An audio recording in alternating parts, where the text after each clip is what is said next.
Hi again, David. Here to share a little bit more about meditation. I wanted to talk about feelings today and just share something that might be helpful for you as feelings arise. Before I get into that, I just want to say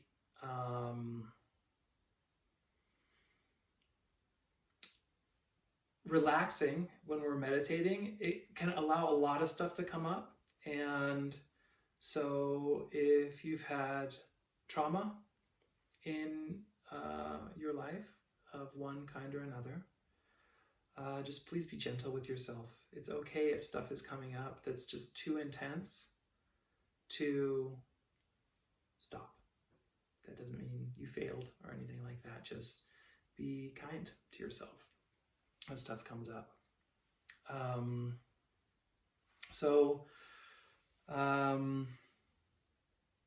I think I had been practicing meditation for about 10 years. And I noticed that my mindfulness was very precise. I could sort of place my attention on my breath and it would just stay there.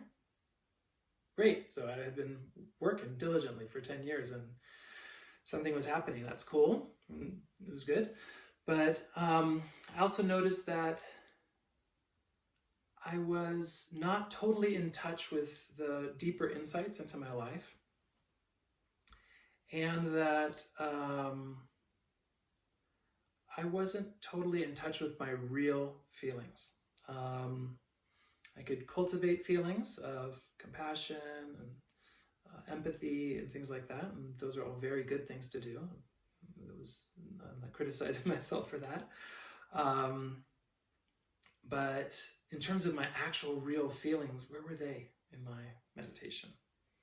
I sort of had good body awareness, good mind awareness, but there was a missing layer there, my feelings that were not so present. And then I went on my first kind of longest retreat. It was a month-long retreat. And it was a big deal for me because I am really into meditating. And so it takes something to organize your life and like make a month of space and to be able to just practice meditation. And I was really looking forward to it. Something I've been working towards for a while. But the life context in which this thing happened was a lot of movement, a lot of shift, and a lot of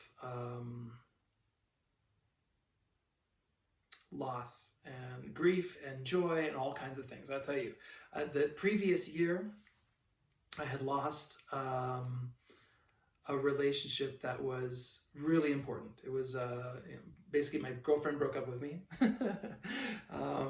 which she was probably right to do. And but that is one of the most important relationships of my life, and it was a big loss. And the context in which that happened made it even more kind of more loss, let's put it that way. And like any good guy in his late 20s, instead of properly grieving that, I just kind of went crazy and tried to pretend like it didn't hurt me as much as it did, and it wasn't as big of a deal as it was. And then a year after that, with another girlfriend, I became pregnant. And but we found out we were pregnant after we had broken up the relationship. And so that was another very, I would say, confusing and very emotional experience. I mean, I was so overjoyed that I was going to become father. I love being a father. It's one of my greatest joys. And so I was so excited to have this child coming into my life.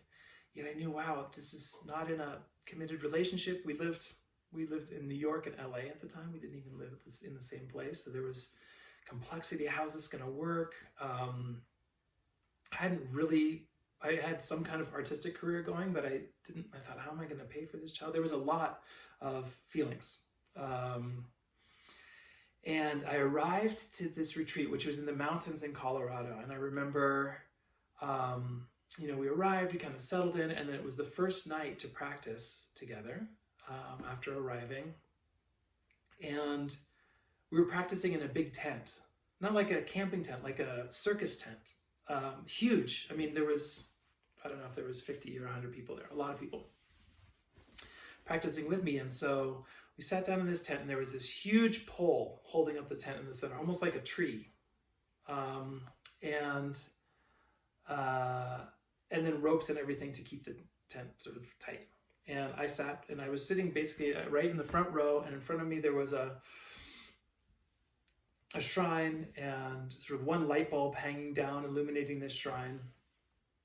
And we all sat down there, and I sat down, I did all the normal steps of meditation. I sort of checked in with my body, placed my attention on my breath. And by then, like I said, I had pretty good stability in my practice. So place my attention on my breath. Thoughts come up, no problem. Attention back on breath. Feelings come up, back on breath. Sense perceptions, back on breath, all this stuff. And so as I'm practicing, the wind starts to blow in this tent. And if you've ever been in the mountains in Colorado, it can really blow. I mean, it was like ripping through this tent and in kind of gusts. So it was moving the tent, and this pole in the center was like creaking, groaning. And I mean, every once in a while you'd hear someone be, just totally have a panic feeling, because it was definitely a little bit touch and go. Like, is this tent gonna make it? It was a volunteer organization. Who knows who put up that tent? And so all this energy, this wind energy, is just rushing through this tent, and I'm sitting there, and then so tent creaking, back on breath. Am I gonna die? Thought, back on breath. And but then the most amazing thing happened to me, which is the feelings. With all this wind energy, it was like there's nothing going to hold these feelings back. The feelings started coming like waves. Like it felt like waves on the ocean, just coming and coming. And as it started to come further and further, it came like deep from within my belly almost, and then like started coming out. And it almost felt like I was vomiting, but not vomiting physically, but like vomiting feelings. And there was nothing going to stop it. Like if you ever got sick, when it's happening, it's happening. This is what the feelings were, just coming out. And they just broke out, and I just started to cry and sob. And pretty violently, honestly.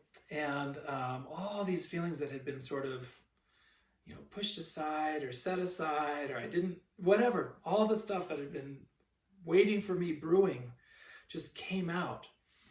But the most wonderful thing happened, which is the woman next to me, first of all, very kindly, she, sort of put her hand and tried to offer to comfort me. And I just said, no, I just want to be with these feelings. And so I wasn't trying to fix my feelings. I wasn't trying to get away from my feelings. I was just doing actually the same practice. I just put my awareness back on my breath, and boof, those feelings were there. Just intense, tangible, vibrant, vivid feelings. Awareness on my breath. But my awareness was on my out breath, and then my awareness was just with these feelings. And the wind was still just rocking this tent, and like in the moment I had this incredible just release. The feelings opened into just, there was no storyline attached to the feelings. I wasn't thinking about all these life circumstances or anything. I wasn't also grabbing onto the feelings, and like there was no attachment to the feelings. It was just the feeling energy, like almost on its own. And it just opened like all that. It was like the waves of the ocean. They just opened into like felt like a warm lake. And all the same feelings were there, but they were just out and laid bare. And I felt so raw and so open and healthy in a way. And in that moment, when like, the release happened, a huge gust of wind came through the tent, and it shattered the one light bulb over the shrine, and glass just went everywhere, including just all over me, all over my lap. And it was sort of just this incredible moment. And I share that story because, first of all, it's an amazing story, huh? But also because we have to welcome our feelings into our practice. Otherwise, our practice can become very dry. It become very, intellectual or whatever. And actually, there's a word for it. It can become called a spiritual bypass, which is we start to use our meditation practice as a way to not actually feel all the feelings and stuff that's going on in our life. So we want to welcome feelings into our practice. And so I have been reading this book called Why We Meditate by Daniel Goleman and Tsoknyi Rinpoche. And it's a great book, actually, because it covers a lot of different parts of meditation and a lot of really kind of juicy parts that aren't really talked about very much in terms of feelings and, well, a lot of stuff. You should read the book. But it also has this scientific approach. So anyways, I recommend the book. But in it, Tsoknyi Rinpoche, he talks about something called handshake practice, and that's what I wanted to share with you. And so the practice is that as feelings arise, and especially kind of bigger feelings, right? I mean, you might just have some anger that's just like there, and you can't really get rid of it. And maybe there is a storyline attached. A lot of times there's a storyline attached. So that might come up. Anger or sadness or kind of intense desire, lust, whatever comes up. All those feelings, they're all fine. You don't have to feel guilty for those feelings. You can just say, I'm a human being, so I have feelings, no problem. But when the feelings come up, instead of pushing it away, like, oh, that's really something I don't want to feel, or creating a whole more storyline and getting all involved and wrapped up, we can just meet the feeling with our awareness. Kind of like when I was in the tent, and I didn't know anything about handshake practice then, but I lucked upon handshake practice, which is I just met the feeling with my awareness. And you can do it too. Some people call it touch and go. So you just meet the feeling with your awareness and then let be. Our feelings, he describes in the book, it's like a child having a tantrum. So, and I have 3 children, and I had one that really gave some beautiful tantrums. And I just remember the practice with the tantrum was just to stay present. You don't want to leave a child in a tantrum. That creates a whole other abandonment wound. So you stay with the child. They're having a tantrum. I'm going to stay here with you, but I'm going to set some boundaries. Because first of all, I don't want you to hurt yourself. You're kind of spazzing out. And second of all, I don't want you to break everything in the house. So we're just going to stay here. I'm going to set some boundaries, but you have a lot of space. You have a lot of space, and I'm going to stay present for you.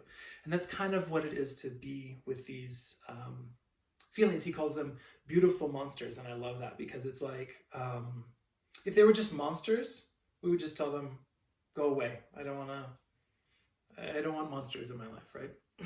But the beautiful monsters part is that these emotions, these feelings, they actually have wisdom, and they actually have the nature of that feeling is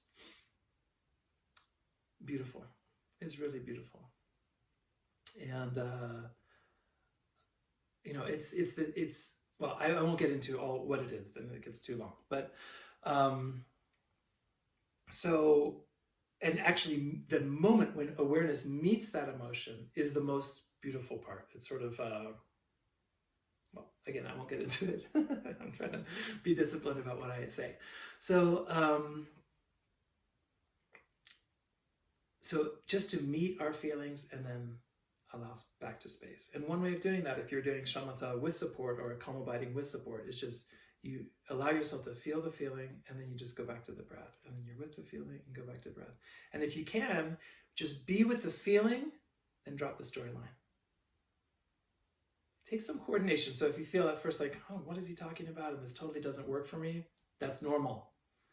It's normal. You're trying to do a new thing. It's like any coordinated thing, try to learn how to juggle. You're not going to do it the first time. Um, so yeah, just dropping the storyline, feeling the feeling, and just meeting the feeling with some kind of gentleness and friendliness. We talked about the view in the other video, or I talked about the view.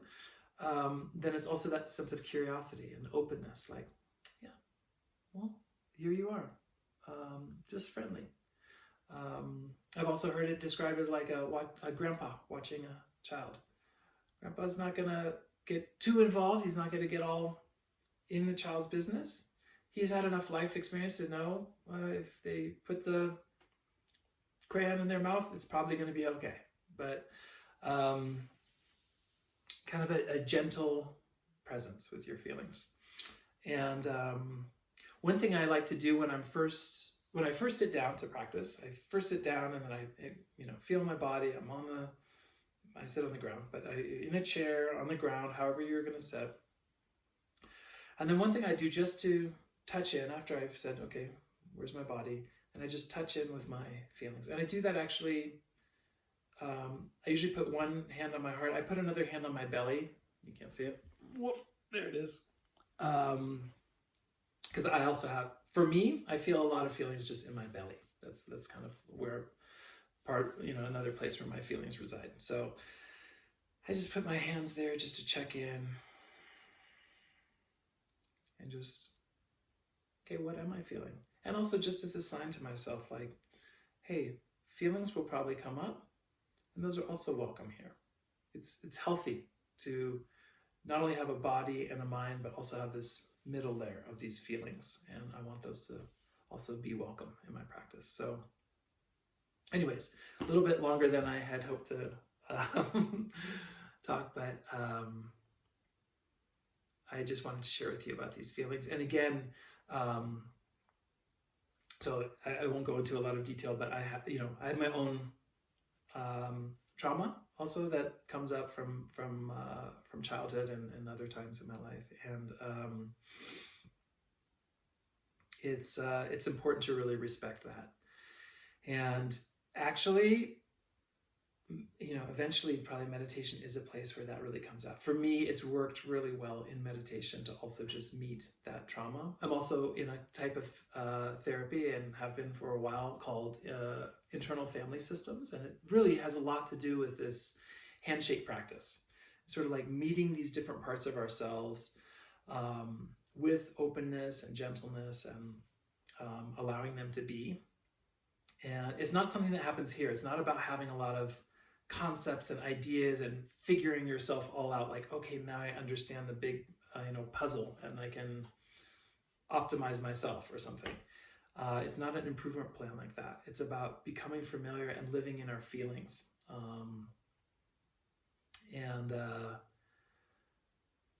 So if trauma stuff is coming up for you and it just feels too intense, then it's okay just to take a break. Don't you can revisit it and take it in small doses, or try something different besides meditation. You write a journal or do something else. But in this part, I just wanted to talk about how to use our feelings in meditation. They can also be a wonderful entry point. Let's put it that way. And another great part of our human lives, just to sort of meet with our awareness and see what happens. So now I think I will do also put up a guided meditation. So if you want to watch that or go along with that, that's just a way of offering something that's really tangible, like, okay, now what? So I will post that up next. Thanks a lot.